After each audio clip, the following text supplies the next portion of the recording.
السلام علیکم ورحمۃ اللہ وبرکاتہ۔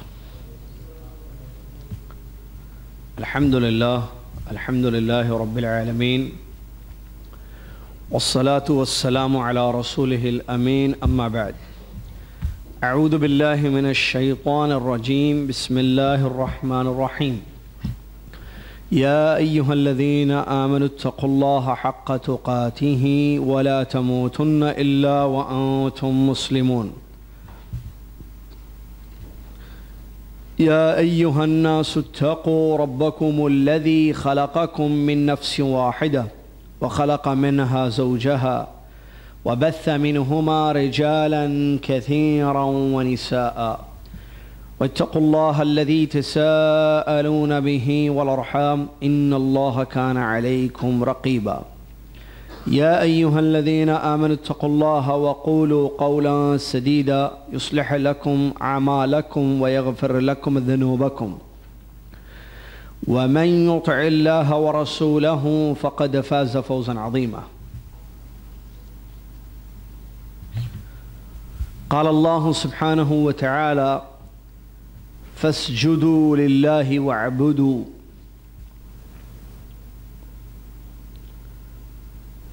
تمام تعریفیں، ہر قسم کی بڑائی، کبریائی، نعمتوں پر شکر اللہ وحدہ لا شریک کے لیے ہے، جس اللہ تبارک و تعالیٰ نے ہم لوگوں کو دنیا میں پیدا کیا، پھر ہمارے سامنے زندگی کا مقصد رکھا اور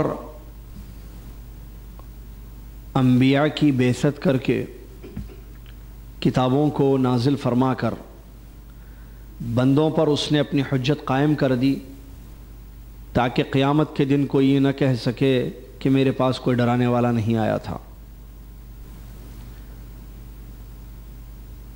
ہدایت اور گمراہی کا وہ مالک ہے جس کو چاہے ہدایت دیتا ہے اور جس کو چاہے گمراہ کر دیتا ہے۔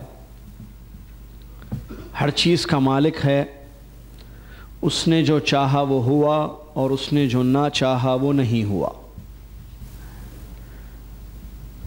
سبحان اللہ و بحمدہ سبحان اللہ العظیم۔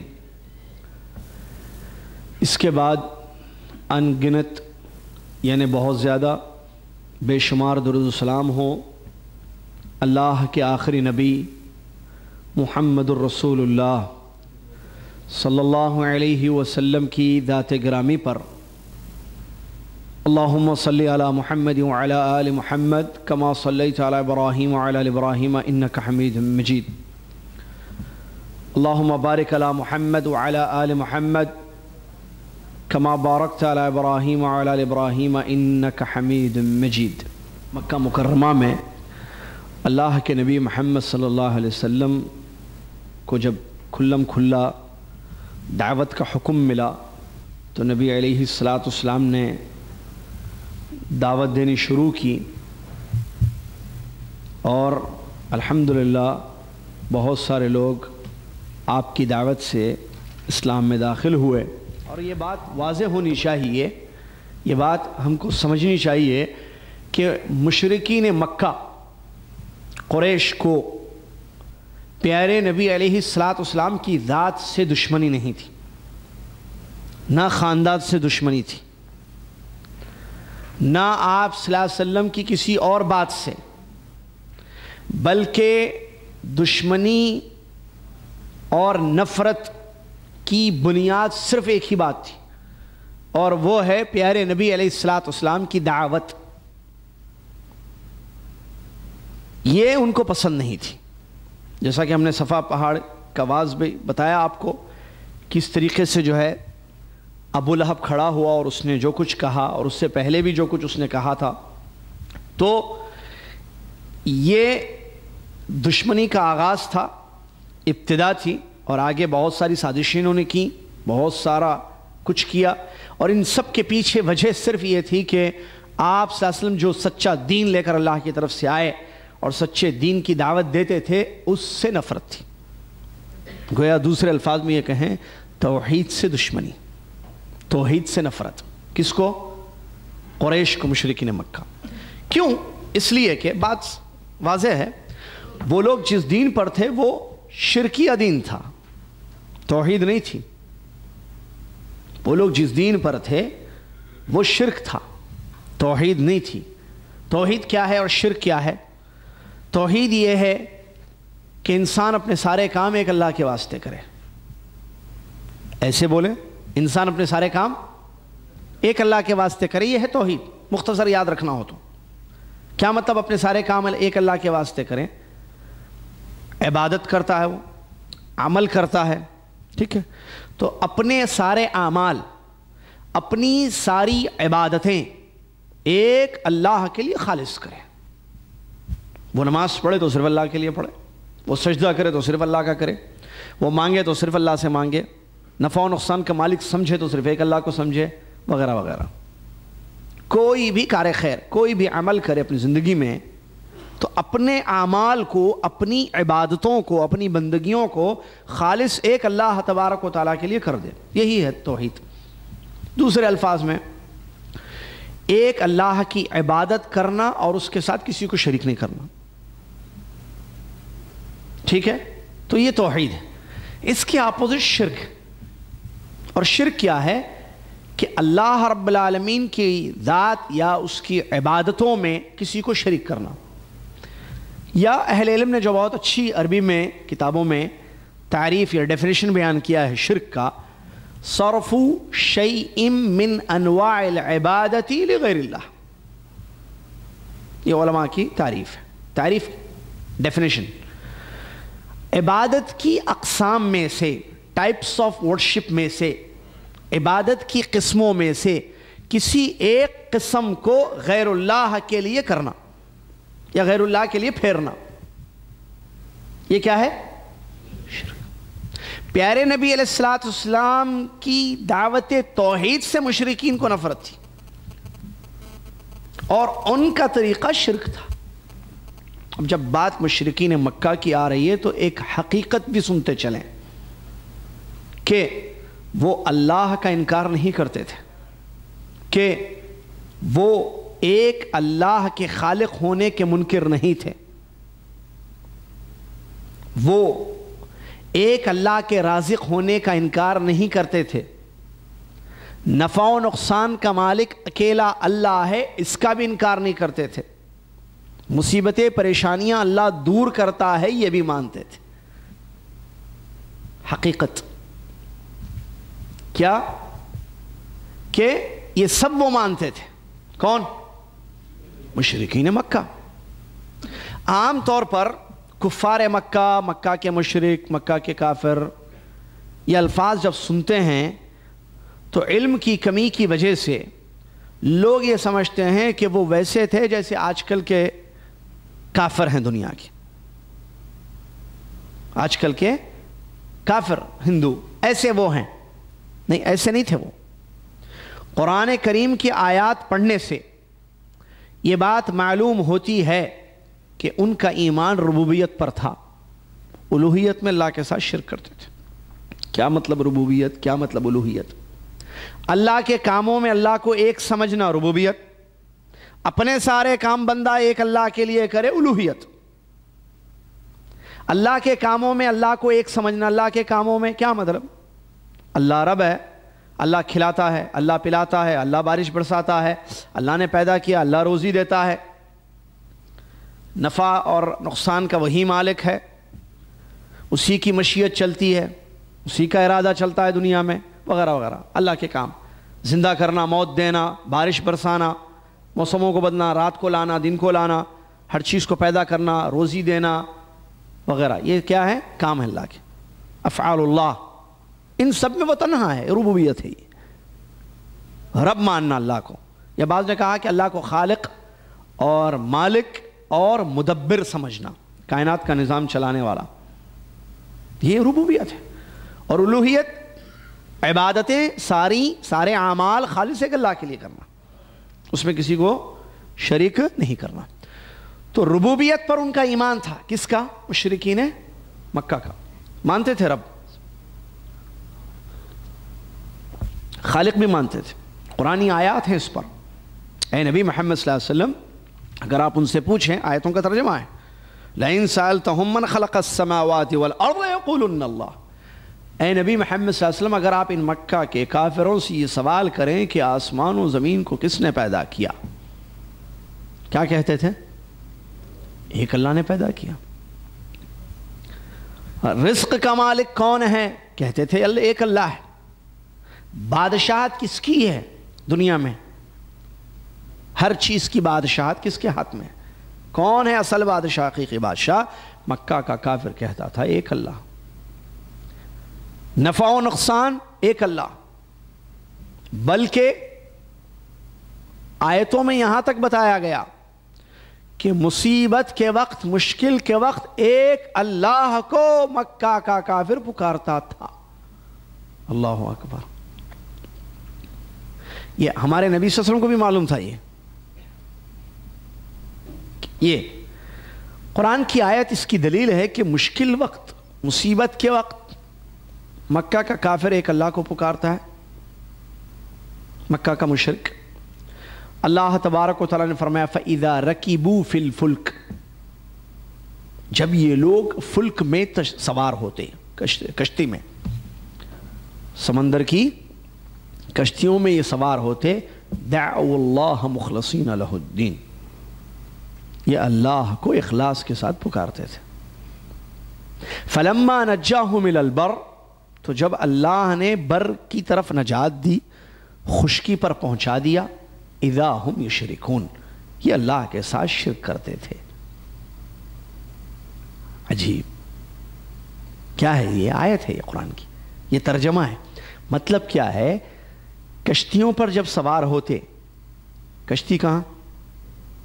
پانی پر چلتی ہے، تو وہاں کوئی مصیبت ہوتی، پریشانی آتی، جیسے کشتی کا ڈوبنا، ٹھیک ہے، یا موجوں کا آنا وغیرہ، جان کا خطرہ، موت کو آنکھوں سے دیکھتے پریشان ہو جاتے، مصیبت دیکھتے، دعوا اللہ مخلصین لہ الدین، اخلاص کے ساتھ اللہ کو پکارتے تھے۔ اخلاص کے ساتھ کیا رہا ہے اللہ؟ آیت ہے یہ، دعوا اللہ، اللہ کو پکارتے مخلصین، ایک اخلاص کے ساتھ۔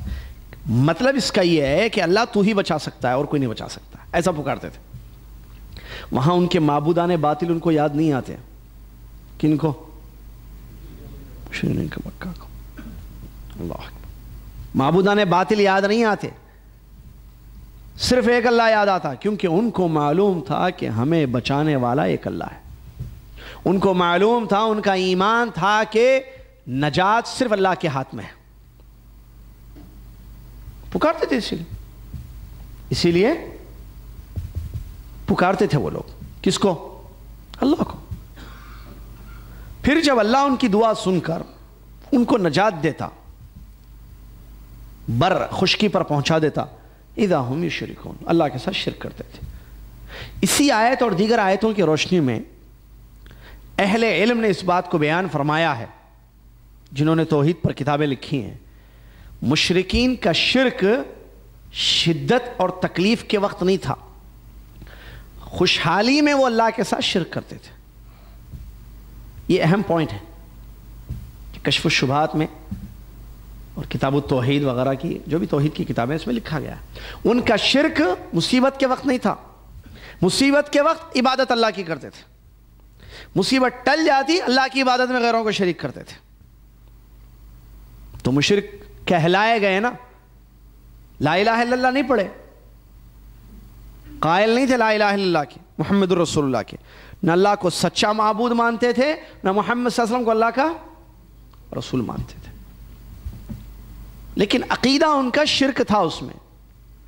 قرآن میں دوسری مثال بھی ملتی ہے، جانوروں کے ذبح، جو کہ ایک عبادت ہے۔ جانوروں کو ذبح کرنا عبادت ہے یا نہیں ہے؟ عبادت ہے۔ یہ لوگ کیا کرتے تھے؟ جانوروں کو جو ذبح کرتے تھے تو اس کے دو حصے کرتے تھے جانوروں کے، ایک اللہ کے لیے، ایک غیر اللہ کے لیے، اللہ کے شریکوں کے لیے، دونوں چیز تھی۔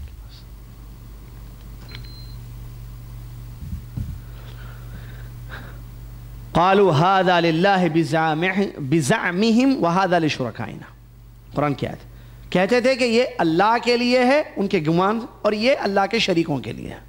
حج بھی کرتے تھے، عمرہ بھی کرتے تھے، لبیک بھی پڑھتے تھے۔ ان کا لبیک آیا ہے سیرت میں، تاریخ کی کتابوں میں، لبیک اللہم لبیک لبیک لا شریک لک الا شریک تملکہ وما ملک۔ یہ ان کا لبیک تھا بھائی۔ کس کا؟ جن مشرکین کو نفرت تھی ہمارے نبی صلی اللہ علیہ وسلم کی دعوت سے توحید، ان کی بات ہو رہی ہے۔ کیونکہ یہ پوائنٹ سمجھنا ضروری ہے، کیونکہ ابھی ہم جو پڑھ رہے ہیں کہ مسلمانوں کو ان لوگوں نے جو تکلیف دی، اذیتیں پہنچائیں، جس کے ایک دو واقعات ابھی ہم بتائیں گے آپ کو، کچھ واقعات، تو کیوں؟ کیونکہ وہ توحید پر آ گئے، انہوں نے پیارے نبی صلی اللہ علیہ وسلم کی دعوت توحید کو قبول کر لیا۔ تو دعوت توحید کیا تھی جس سے چڑ تھی ان کو؟ اور یہ نہیں چاہتے تھے کہ مکہ میں توحید کی دعوت پھیلے، بلکہ اپنے مشرکانہ عقیدے پر باقی رہنا چاہتے تھے، اور لوگوں کو پیارے نبی صلی اللہ علیہ وسلم کی دعوت توحید سے روکتے تھے۔ تو اس کی حقیقتیں جاننا ضروری ہے کہ یہ مشرک ویسے نہیں تھے جیسے بعض لوگ سمجھتے ہیں کہ یہ نہ اللہ کو مانتے تھے، اللہ کو نہیں مانتے تھے، ایسی بات ہے۔ اللہ کو مانتے تھے، رب مانتے تھے، خالق مانتے تھے، سچا معبود نہیں مانتے تھے، عبادت بھی کرتے تھے اللہ کی، لیکن شرکیہ طریقے پر۔ ساری عبادتیں خالص اللہ کے لیے نہیں کیا ان لوگوں نے، کچھ اللہ کے لیے کیا، کچھ غیر اللہ کے لیے کیا۔ جیسے ابھی تھوڑی دیر پہلے میں نے ایک آیت پڑھی سورہ بقرہ کی، جس سے معلوم ہوا کہ مصیبت، کشتی ڈوبتے وقت یہ اللہ کو پکارتے تھے۔ تو اللہ کو پکارنا عبادت ہے یا نہیں ہے؟ عبادت ہے۔ کوئی آدمی مشکل میں ایک اللہ کو پکار رہا ہے تو وہ اللہ کی عبادت کر رہا ہے یا نہیں کر رہا ہے؟ کر رہا ہے۔ لیکن یہ عبادت جو ایک اللہ کی وہ کر رہا ہے، اس کنڈیشن میں، ہر کنڈیشن میں کرنا ہے، پوری زندگی اللہ کی عبادت کرنی ہے۔ 50 عبادتیں اللہ کے لیے، 40 غیر اللہ کے لیے کرنا، یہ توحید نہیں ہے، شرک ہے، ملایا آپ نے، اس عبادت کو خالص کیا، اس عبادت میں ملا دیا۔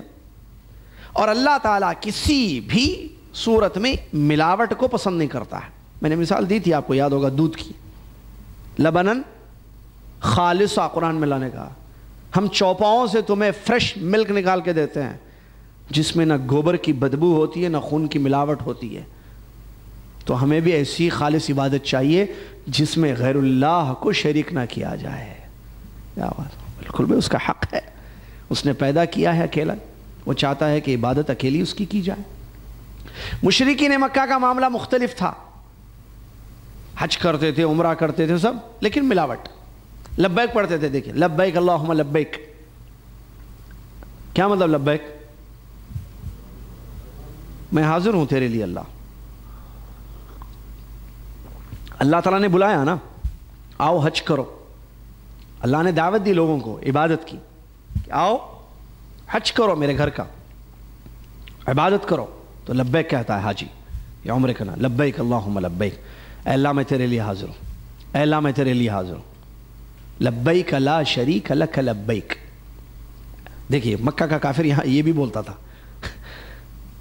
لا شریک لک لبیک، اے اللہ تیرا کوئی شریک نہیں ہے، کوئی شریک پارٹنر، تیرا کوئی شریک نہیں ہے، الا سوائے شریک تملکہ وما ملک، سوائے ان کے جن کو تو نے شریک بنا لیا ہے اور ان کو جو اختیارات دیے ہیں ان کا بھی تو ہی مالک ہے، پریشانیاں دور کرنا وغیرہ وغیرہ، جو بھی اختیارات دیے ہیں تو نے، شفا دینا، اولاد دینا، رزق دینا، فلاں فلاں فلاں فلاں، کچھ بھی، ان کا بھی حقیقی مالک تو ہی ہے۔ ایسے پڑھتے تھے وہ لوگ۔ ہمارے نبی علیہ السلام نے جو ہمیں سکھایا اس میں یہ ملاوٹ نہیں ہے، الا شریک تملکہ وما ملک۔ طواف کرتے تھے بھائی، حج کرتے تھے، نہیں کرتے تھے؟ کرتے تھے۔ آپ حج پڑھیں تو معلوم ہوگا، تاریخ کا مطالعہ کریں، مزدلفہ سے نکلتے تھے مینا کب؟ جب سورج نکل جاتا تھا، واقعہ ہے، کہتے تھے اشرق صغیر کیما نغیر، اشرق صغیر کیما نغیر، اے پہاڑ سورج کو نکال، صغیر پہاڑ کا نام تھا، اے صغیر پہاڑ سورج کو نکال تاکہ ہم بھی مینا کے لیے جائیں کنگریاں مارنے۔ ہمارے نبی صلی اللہ علیہ وسلم کی سنت کیا ہے؟ حج طلوع سے پہلے، سورج نکلنے سے پہلے مزدلفہ سے نکلنا، فجر کے بعد دعاؤں میں شریک ہونا مشعر حرام کے پاس، اور سورج نکلنے سے پہلے جب تھوڑی سی روشنی آ جائے اس وقت مزدلفہ سے مینا کی طرف روانگی، یہ سنت ہے پیارے نبی صلی اللہ علیہ وسلم۔ ٹھیک ہے، تو یہ وہ مشرک تھے جن کو ہمارے نبی علیہ السلام کی اس لا الہ الا اللہ سے نفرت تھی، اسی لیے ان لوگوں نے کہا تھا اجعل الآلہۃ الہا واحدا ان ھذا لشیء عجاب، کیا محمد صلی اللہ علیہ وسلم نے بہت سارے معبودوں کو ایک کر دیا ہے؟ یہ تو بڑی عجیب بات ہے کہ ایک معبود ہے سچا، یعنی کسی اور کی عبادت نہیں، ساری عبادتیں ایک اللہ کے لیے کریں گے، یہ لا الہ الا اللہ کا مطلب ہے۔ ان لوگوں نے کہا یہ نہیں ہو سکتا ہے، باپ دادا کا طریقہ شرکیہ طریقہ، غیر اللہ کے بھی حقوق ہیں، ان کو ملائیں گے، ہم گنہگار ہیں، یہ نیک لوگ ہیں، واسطے وسیلے فلاں فلاں۔ تو بہرحال یہ ان کو پیارے نبی علیہ السلام کی دعوت توحید سے نفرت تھی، یا کہیں کہ شرک وہ تھا، پیارے نبی علیہ السلام کی اس دعوت سے نفرت اور دشمنی تھی۔